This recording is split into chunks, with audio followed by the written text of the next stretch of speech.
Libercast presenta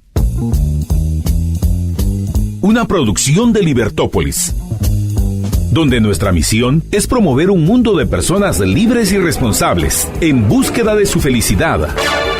Creamos valor innovando, analizando y transmitiendo información e ideas. Día a día encontrarás los episodios de las emisiones correspondientes a nuestros programas. Contravía, todo a pulmón. Contravía por la tarde, más negocios y Liberviernes.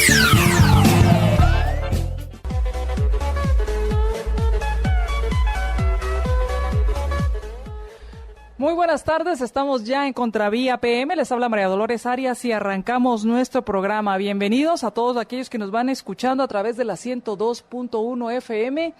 Respire profundo porque el tráfico por lo general está complicado en la ciudad, así que hoy lo vamos a acompañar, si usted me lo permite, con nuestros invitados con quienes vamos a estar hablando acerca de un tema por demás apasionante en el cual alguien pueda decir, el pueblo soy yo.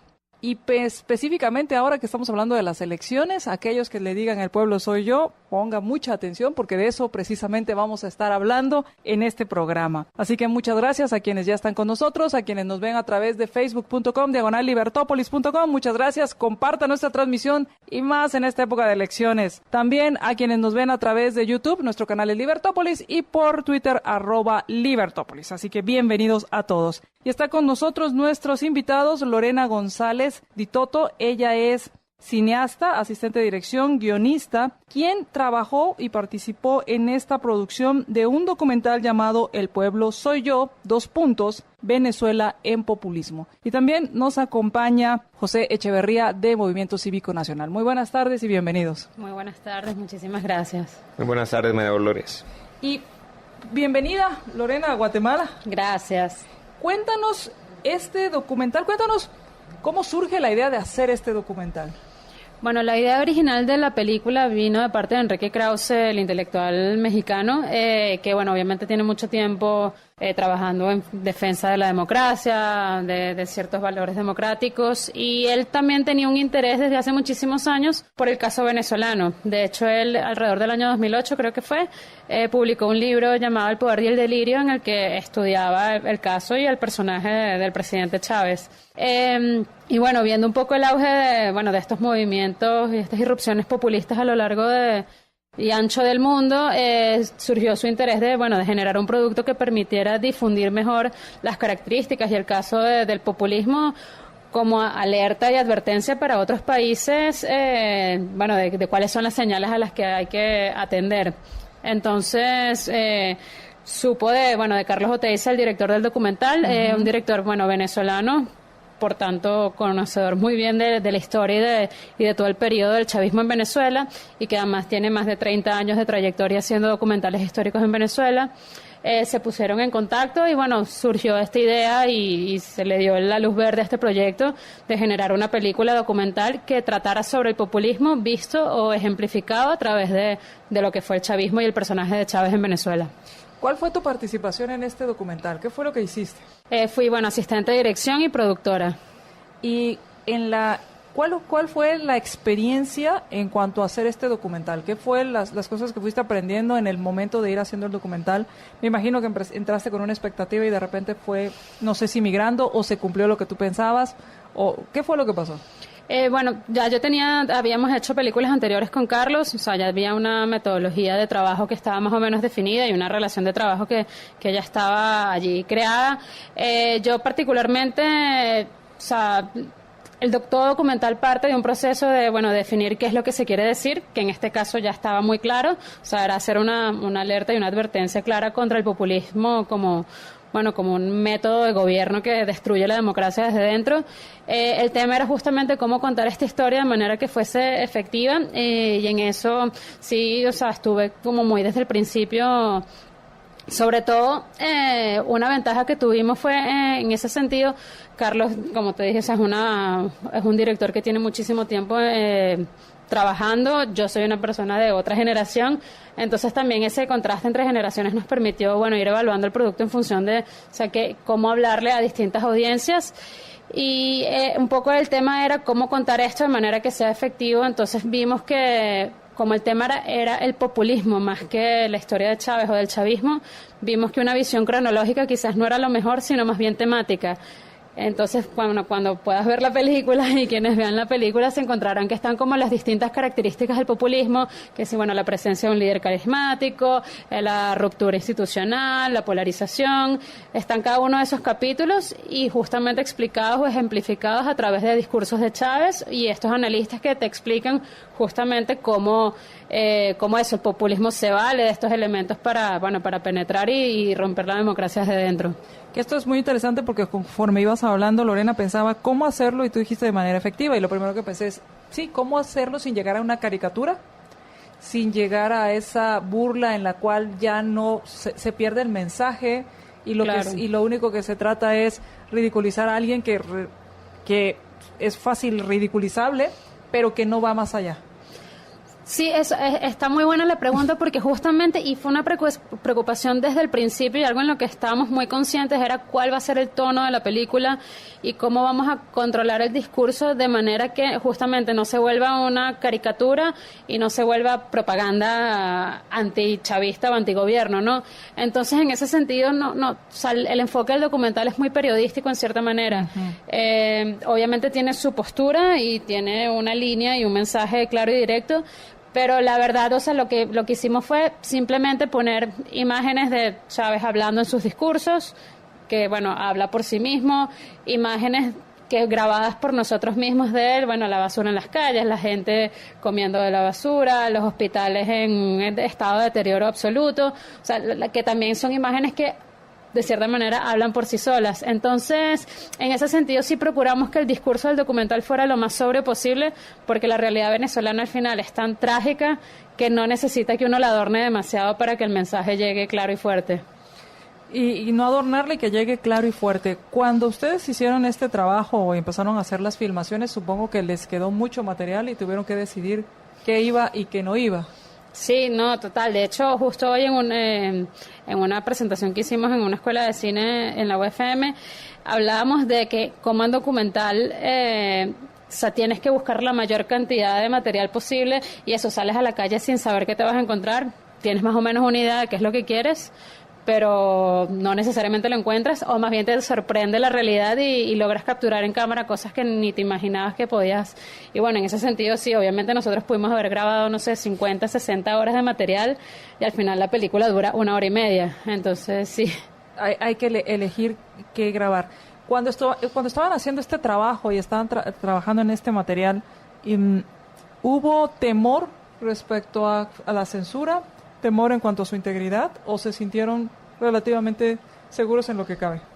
Obviamente siempre hay precaución y bueno, y eso, salíamos con bastante cautela de ciertas cosas. Efectivamente, por ejemplo, cuando grabamos las protestas de 2017, que fueron muy icónicas, bueno, a una de nuestras productoras le cayeron a perdigonazos, o sea, en otro momento haciendo tomas de hospitales o de determinados lugares de Venezuela, obras abandonadas y ese tipo de cosas, bueno, atentos a que la guardia no viniera a detenernos, siempre se acercaban a preguntar, o sea, siempre hubo mucha...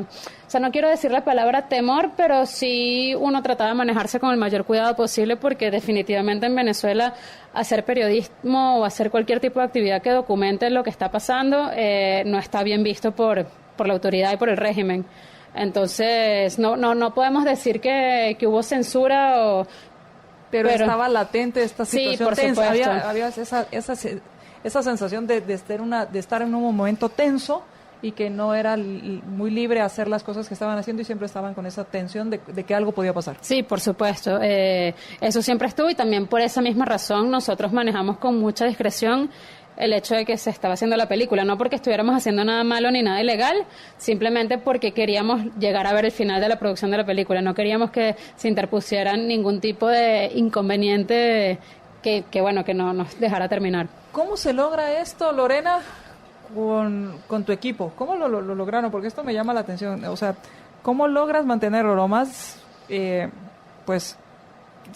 lo menos publicitado que están haciendo un documental que va a hablar sobre el populismo y que usan a Chávez como figura referente, cuando tienes a tu equipo y les dices, bueno, vamos a grabar aquí, vamos a hacer estas tomas? ¿Cómo se maneja eso? Bueno, el tema es que Carlos tiene también mucho tiempo haciendo documentales históricos de temas políticos, entonces al final esto no es tan nuevo para nosotros. Quizás lo nuevo era que, bueno, que por fin hablamos de esta figura que es tan polémica en Venezuela y que es tan defendida por el gobierno, pero esa dinámica de tratar de ser discretos sobre el trabajo que estamos haciendo es una dinámica que viene de antes de este documental. O sea, ya tenían el equipo armado y era el mismo equipo con el que trabajaban. Sí, y normalmente eso, ya sabemos es como política ya de la empresa que tratamos de ser discretos sobre lo que estamos haciendo.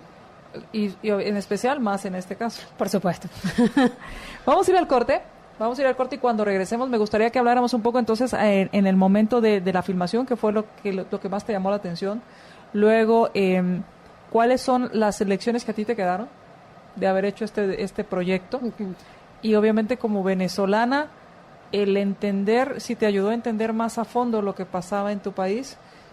¿Y cuál es la intención de llegar a diferentes grupos? Y sé que te he hecho muchas preguntas y te las voy a ir repitiendo conforme vaya el programa, porque igual se me ocurrieron más preguntas conforme le iba preguntando. Así que vamos al corte y regresamos.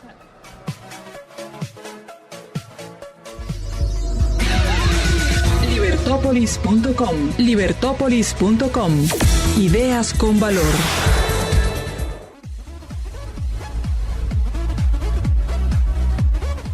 Regresamos a Contravía PM y estamos platicando con Lorena González acerca de este documental El pueblo soy yo, Venezuela en populismo. Y ya hemos hablado acerca de un poco respecto a cómo surge este proyecto, cómo es que nace la idea de hacer este documental y ahora el desarrollo, hacerlo. ¿Y qué fue lo que aprendiste? Y una de las preguntas que siempre, no sé si siempre te la hagan es, después de todo lo que has visto, y me imagino que te ha tocado estar en algunas presentaciones en algunos otros países, ¿somos inmunes? Porque muchos piensan, no, a nosotros no nos va a pasar, no, a nosotros no, y estamos en época electoral. ¿Qué fue lo que aprendiste tú en este documental que te hizo entender mejor este tema y que te hizo entender mejor lo que sucedía en tu país? Bueno, el caso de este documental es muy particular porque de cierta manera es histórico, pero a la vez es muy actual. Así sea por el hecho de que el periodo del chavismo, que además nosotros, la verdad, para ser honestos, esa división chavismo-madurismo no existe y es ficticia, es un periodo que no ha terminado. Entonces, de cierta manera, revisitar todas estas cosas que ocurrieron hace 20 años, que uno las vivió, pero sin esa perspectiva analítica, obviamente es muy, ayuda a abrir los ojos en muchos sentidos, y también escucharlo de voz de especialistas que lo ven no solo como venezolanos, sino como expertos en su materia, desde la sociología, desde la economía, incluso desde la escritura y la historia. Es una manera para mí fue una manera de organizar cosas que yo sabía que habían pasado, pero que quizás no les había visto directamente las relaciones de causa y de consecuencia, y me ayudó eso como profesional y como venezolana a sistematizar este periodo histórico en mi propia memoria y obviamente a entender muchas de las cosas que pasaron, pero además a ser más, ¿cómo decirlo? Sí, más previsiva o ver la dimensión real de lo que pasó y temerles sobre todo a que pasara en el futuro y en otros países. ¿Cuándo llegó Chávez al poder? En el año 99. En el año 99, y estamos hablando ya del 2019. Sí, justo en febrero de este año se cumplieron 20 años de chavismo en Venezuela. Quiere decir que hay jóvenes que crecieron con este régimen y no conocieron ni antes, sino conocen el ahora. Exacto. O quienes eran muy jovencitos, niños, 3, 5 años, que han crecido con esto. Y ponerlo en esta perspectiva es muy importante. ¿Cómo llegarle a estos jóvenes? ¿Cuál ha sido tu experiencia en cómo transmitirle a estos jóvenes lo que sucedió y el por qué nos pasó? Es difícil de explicar y quizás lo puedo explicar incluso mejor con una película que hicimos anterior a esta, que se llamó Cap 2 Intentos, que trató sobre un presidente llamado Carlos Andrés Pérez, que él gobernó durante, lo que llamamos el periodo democrático en Venezuela. ¿Por eso era Cap? Cap. Carlos Andrés Pérez. Exactamente. Okay. Que claro, esta película trata el primer gobierno de él, que fue en los años 70 y luego otro en los años 90, pero justamente esa película para estos jóvenes que solo han conocido el chavismo fue muy sorprendente porque vieron que que hubo otra Venezuela antes del chavismo de la que ellos no tenían ni idea, porque lo otro es que una de las cosas del populismo y del chavismo en particular ha sido el borrar toda la historia previa a ellos, o sea, con ellos se funda la patria y con ellos se renace un nuevo periodo histórico y prácticamente de la independencia a este momento no ha pasado más nada, sino cuando ellos llegaron al poder. Entonces, en ese sentido, para esta generación nueva, eso es muy sorprenderse, darse cuenta que en algún momento de eso Venezuela fue un país de avanzada, un país donde había democracia plena, libertad de expresión, obviamente era una democracia muy problemática, pero era una democracia que con todo funcionaba y bueno, ya era cuestión de repararla más que de sustituirla totalmente por este otro proyecto totalitario. Eso por ese lado. Y claro, en este caso creo que lo bueno dentro de todo de estos jóvenes que de cierta manera no han conocido otra cosa, pero de alguna manera sí saben que existe la libertad y sí saben que existe otra cosa, quizás no en carne propia, pero sí tienen ese anhelo de democracia y de libertad y bueno, en función de eso es que lucha esta nueva generación, que además creo que es una tremenda generación de relevo que tenemos en Venezuela, afortunadamente. ¿Ustedes proyectaron este documental en Venezuela? Sí, hemos hecho un par de cineforos en las universidades, pero no hemos entrado a salas comerciales ni un método de difusión más masivo. ¿Cómo les ha ido? Bien, la verdad, claro, al final es un momento muy complicado en Venezuela ahorita, la gente está muy hambrienta de información y de contenidos, pero por otro lado también es un documental muy doloroso de ver para los venezolanos, porque de nuevo es revivir todos estos 20 años y eso desde distintas aristas y cada quien tiene algo con lo que se identifica. Exacto, o sea, particularmente hay una pequeña secuencia que trata el tema de la inmigración y de cómo por toda esta coyuntura se han separado familias y, por ejemplo, a mí particularmente es la parte que más me pega porque yo también soy inmigrante. Entonces, eso, cada quien ve su realidad reflejada allí y es dolorosísimo, ¿no? Pero a la vez la gente lo agradece. Bueno, de nuevo, porque es esta sistematización de la historia y porque dice, bueno, es importante que las otras personas se enteren, que en otros países vean lo que nos pasó y sepan y bueno, y lo eviten. Lorena, muchas veces he escuchado, y sobre todo aquí en Libertópolis, que hablamos mucho sobre la necesidad de la libertad, muchas personas dicen, no, eso no nos va a pasar a nosotros. Uh-huh. No, la libertad nosotros es maestra y nadie nos la va a quitar. Sentimos como que estuviéramos vacunados contra este populismo, contra el pueblo soy yo. Obviamente no es tan burdo como decir el pueblo soy yo en cuanto a que llego y hago mi campaña diciendo que el pueblo soy yo, sino es más sutil. ¿Qué piensas o qué le dirías a estas personas que no sé si te ha pasado cuando se proyecta esta película en otros países dicen, pero eso le pasó a ellos, a nosotros no? Sí, bueno, les he comentado también mucho a los muchachos del movimiento que yo particularmente soy muy cuidadosa de hablar de la política de otros países uh-huh. Y siempre más que hacer la comparación directa, lo que digo es, bueno, o sea, tú como ciudadano y como ciudadanía en conjunto, bueno, es estar atento a tus instituciones, en qué estado están, qué nivel de autonomía tienen y bueno, y defenderlas y protegerlas. ¿Cuáles serían esas señales que, vamos a ponerlo así, cuáles fueron esas señales que se dieron en Venezuela, pero que no sé, muy pocos se dieron cuenta y que permitieron que se fuera perdiendo esa libertad? Y que debemos nosotros entonces decir, bueno, si estas son las señales, debemos tomarlas en cuenta para que poder hacer el análisis de lo que sucede en mi país. Claro, o sea, en principio, tomando en cuenta ese tema que el populismo llega al poder a través de la democracia y del apoyo popular, en Venezuela quizás la primera señal hubiera sido que, bueno, el chavismo ganó la mayoría del Congreso, le cambió el nombre a Asamblea Nacional y allí mismo, no tenían ni un año de gobierno todavía, decidieron cambiar la Constitución. O sea, ya, por ejemplo, personalmente siento que es una primera señal y es esa misma noción de refundación de la patria, de acabar con todo lo que vino antes y eso, construirlo de nuevo desde cero. Un par de años después hubo un conflicto político en Venezuela muy serio, un enfrentamiento que incluso derivó en la salida de Chávez del poder por 1 o 2 días.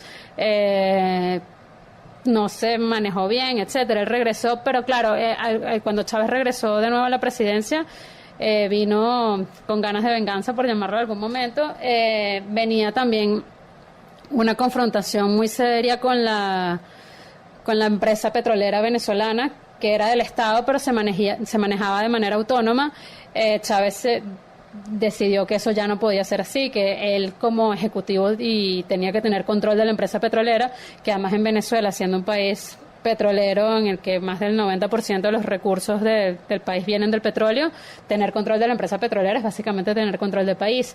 Y bueno, en ese conflicto terminó despidiendo a la mayoría de los trabajadores de la empresa petrolera, lo cual obviamente derivó en que, bueno, ahora él tenía el control directo de todos estos recursos, pero además devino en la destrucción de la empresa petrolera, porque tú al quitar a todos esos expertos que tienen años formándose y años manejando esta compañía, pones a gente que, bueno, que no tiene el conocimiento ni la experiencia. Y lo otro es que, claro, esto ya vino un poco de tiempo después. Chávez quiso de nuevo reformar la Constitución. Esas elecciones las perdió, pero luego buscó el camino para efectivamente hacer la reforma que le interesaba, que era la reelección indefinida. En Venezuela antes solo podía ser reelecto una vez y no seguido del periodo que tenías. Y bueno, él lo cambió de manera que ahora, bueno, no solo cambió el periodo presidencial a 6 años en vez de 5, sino que eso, ahora podía ser reelegido indefinidamente. Ahora, Lorena, una pregunta, porque muchas veces cuando se habla de cambiar la Constitución, pues no te dicen, la voy a cambiar porque quiero más poder y quiero controlarlos y voy a dirigir todo y voy a destruir la economía. Porque al final también el cambio de la Constitución, yo recuerdo muy bien, incluso a mis estudiantes en algunas ocasiones, y cuando puedo les paso el video donde Chávez juramenta sobre la moribunda Constitución, y al hacer este cambio en la Constitución, esto va a un referendo, o va a hacer, este cambio debe ser avalado por un plebiscito, por así llamarlo. Sí. ¿Qué es lo que pasa, o qué es lo que ustedes descubrieron, y no sé si lo tocan en este documental, pero qué es lo que pasa que la gente vota por estos cambios? O sea, ¿qué es lo que te dicen para que tú consideres que estos cambios son buenos? Claro, al final el tema en Venezuela, y creo que es común a muchos países, tanto latinoamericanos como de otras partes del mundo, es que hay un hastío muy grande de la situación política actual, hay un descreimiento de que la democracia funcione. Eso yo diría es un hastío general en la situación y unas ganas de, bueno, romper con todo lo que existe y refundarlo de nuevo. De hecho, yo recuerdo... yo estaba pequeña, pero yo recuerdo la época de las elecciones de Chávez que mucha gente decía, peor que esto ya no puede ser, o incluso si va a ser peor, pero necesitamos un cambio. Es esa necesidad incluso de cambiar por cambiar, ¿no? Y bueno, y eso, y de perderle la fe a la democracia. Y perder la fe en este sistema y bueno, cambiémoslo por algo y ya peor no podemos estar. Exacto. Lo cual es mentira. Lo cual es mentira, porque si en una elección hemos aprendido los venezolanos es que siempre se puede estar peor. Siempre se puede estar peor y a veces, y justo escribía un artículo donde hablaba sobre el reto de Guaidó y hablaba acerca de todos estos cambios y decía, bueno, tienen todo tan destruido que tienen dos opciones. De aquí cambian a crear una república o siguen cavando buscando otro Mesías. Claro. Entonces siempre se puede estar peor en este caso. Vamos a ir al corte y cuando regresemos nos gustaría entonces hablar de cuál ha sido la recepción, cuáles han sido las reflexiones, cuáles han sido esas experiencias que has tenido y que ha habido aquí en Guatemala y tú cuando has presentado esto, si te han hecho algunas reflexiones al respecto una vez que ven este documental. Entonces hablemos de esto cuando regresemos del corte. Vale. La radio es el medio más eficiente para posicionar tu marca en la mente del consumidor. La radio me llega. Libertopolis.com.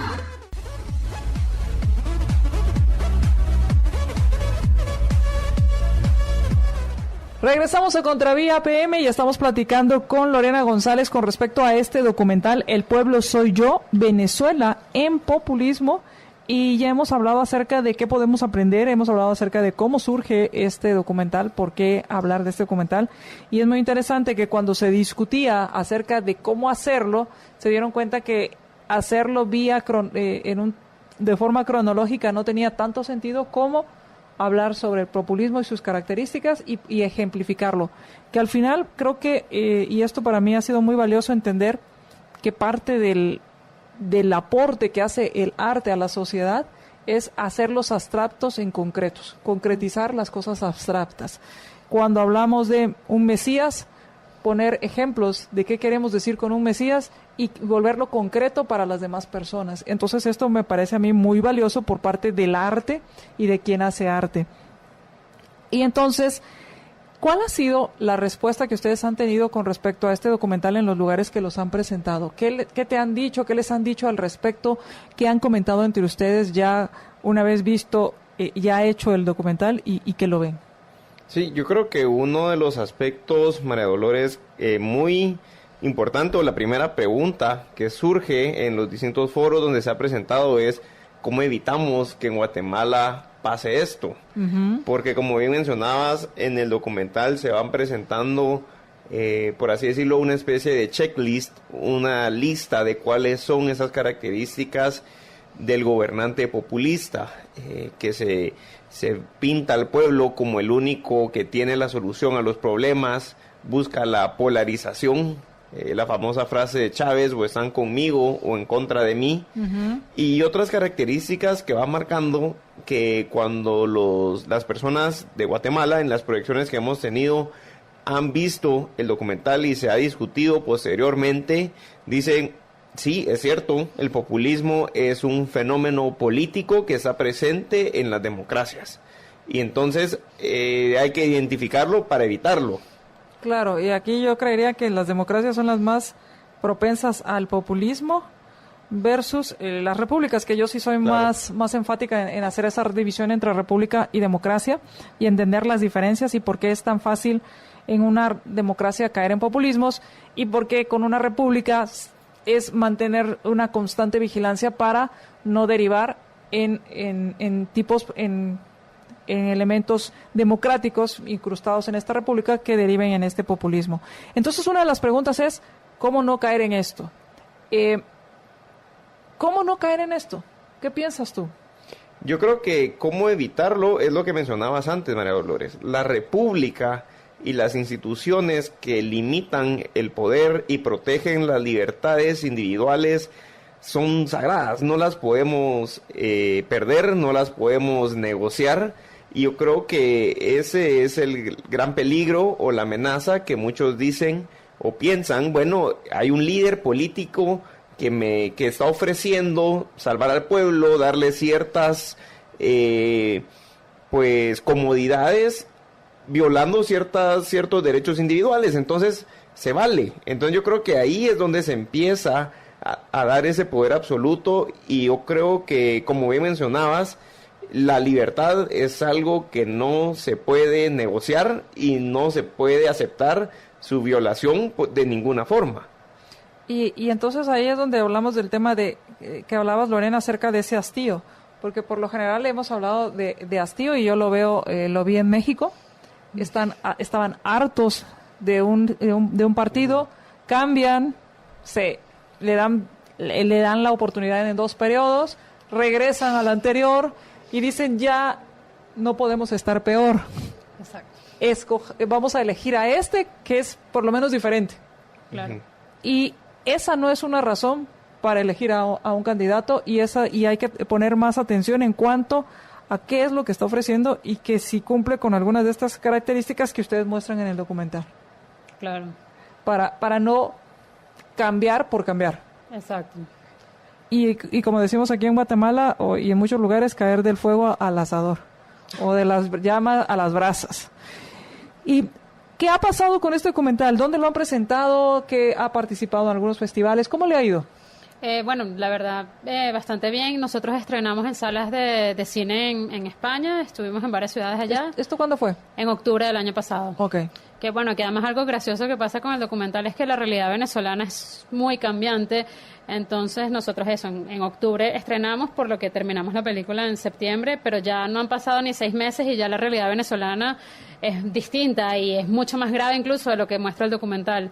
De hecho, nos dijeron en un cineforo que ya el documental se quedaba corto respecto de lo que estaba pasando en Venezuela, pero bueno, ahí está. También presentamos en el Festival de Cine Internacional en Guadalajara. Ahora vamos, aquí ahora en Guatemala, estuvimos en Venezuela en un par de cineforos, vamos ahora al Festival de Cine Latino en Chicago y bueno, eso, seguir recorriendo un poco en festivales y en presentaciones también con instituciones, y también vamos a estar en Italia y en Francia ahora en abril. Es buscar los canales idóneos para que llegue a la mayor cantidad de gente posible.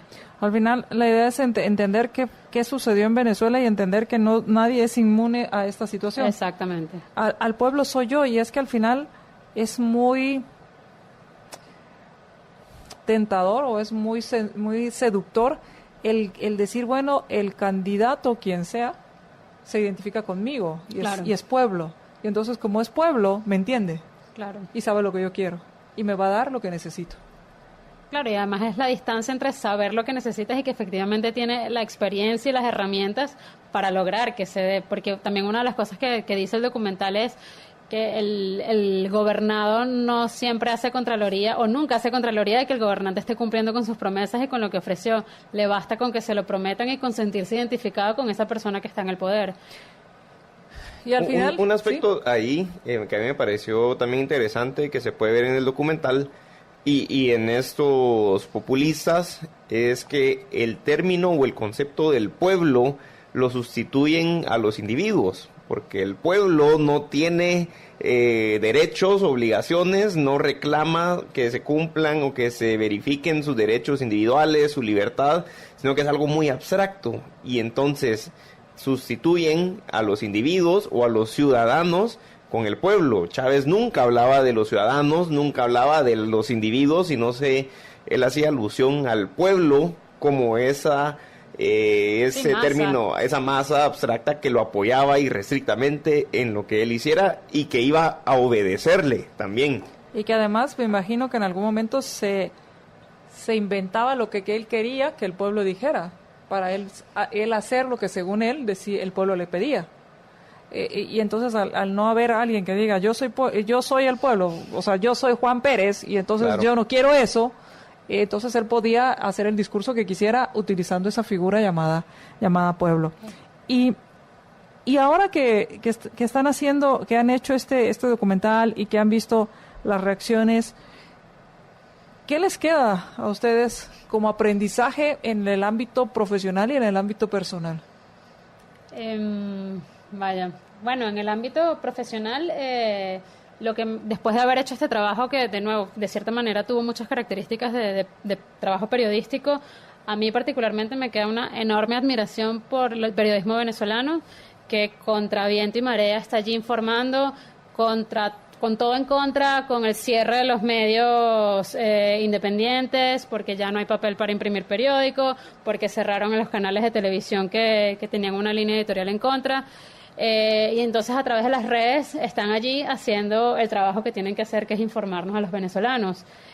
Y luego de yo haber visto lo duro que es eso, intentar meterte en un hospital para grabar la verdadera situación, o eso, tratar de hablar con un funcionario, veo que el trabajo que hacen es durísimo y bueno, y eternamente agradecida, porque también de cierta manera siento que el periodismo nos ha salvado o nos ha dejado esa pequeña burbuja de libertad que todavía nos puede quedar en Venezuela. Y en lo profesional, en cuanto a qué quieres seguir haciendo o qué te deja esto para más adelante.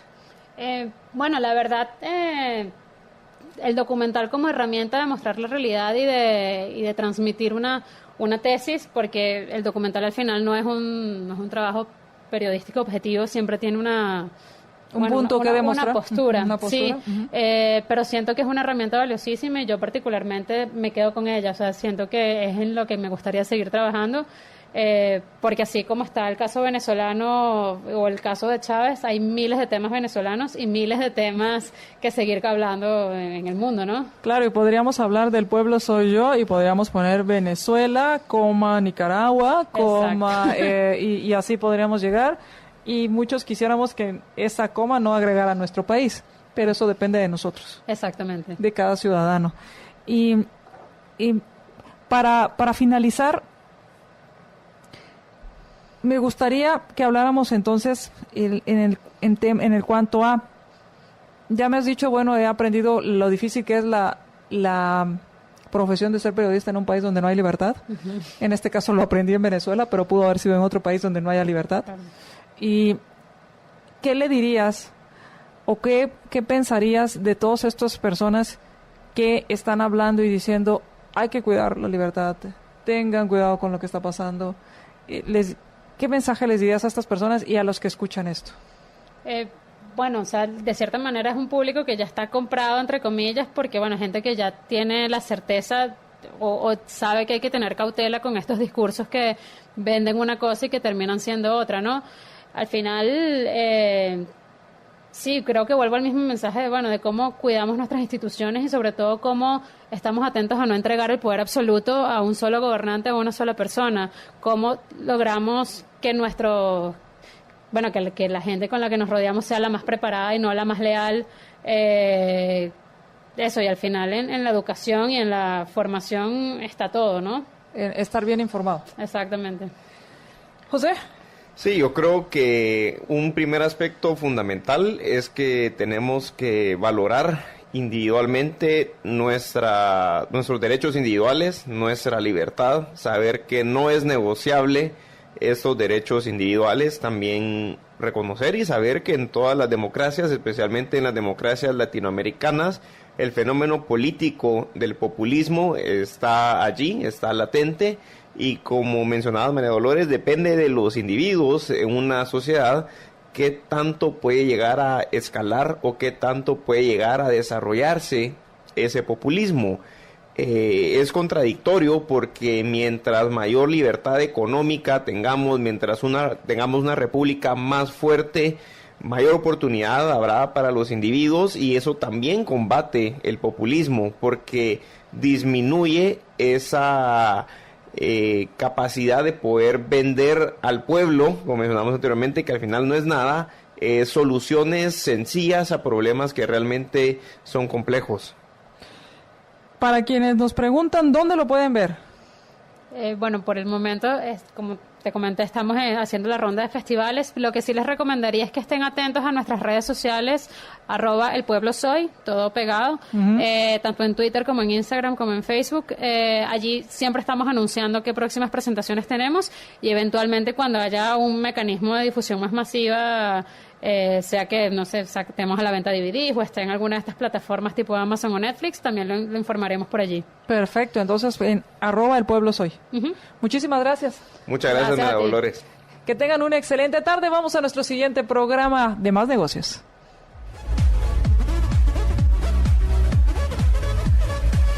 Libercast presentó una producción de Libertópolis. Recuerden que si quieren conocer más de nuestros programas, seguirnos en las diferentes redes sociales, o si quieren ver nuestros programas y conocer a nuestros conductores e invitados, pueden ingresar en www.libertopolis.com. Recuerda suscribirte y dejarnos 5 estrellas para que continuemos trabajando en producir más podcasts de tu interés. Libertópolis, ideas con valor.